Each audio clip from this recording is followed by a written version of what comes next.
तो एक और देश 17वीं लोकसभा के चुनाव के पहले चरण के दौर से गुजर रहा था, तो दूसरी ओर सियासी पारा भी चरम पर था।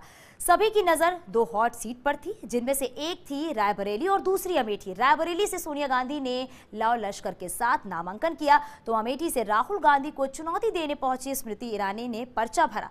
नामांकन के बाद नेताओं ने एक दूसरे पर आरोप प्रत्यारोप का दौर शुरू हुआ। यूपीए चेयरपर्सन सोनिया गांधी ने आज अपनी पारंपरिक लोकसभा सीट रायबरेली से नामांकन किया। पर्चा दाखिल करने के वक्त राहुल, प्रियंका और रॉबर्ट वाड्रा भी उनके साथ थी। नामांकन भरने के साथ ही गांधी परिवार ने रोड शो कर कांग्रेस पार्टी का शक्ति प्रदर्शन किया।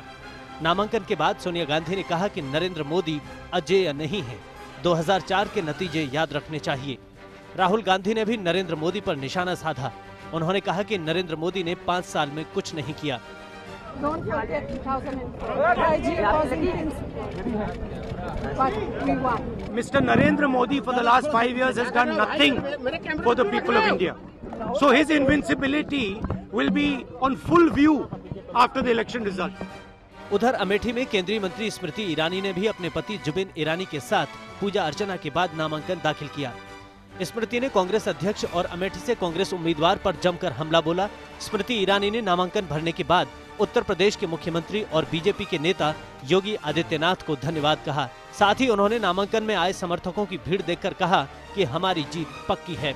जहां तक कि आज लोकसभा के चुनाव की बात है, जनता जनार्दन चाहती है कि भारत के नवनिर्माण के संदर्भ में कोई विजन हो जो नरेंद्र मोदी जी ने, भारतीय जनता पार्टी ने राष्ट्र के सम्मुख प्रस्तुत की।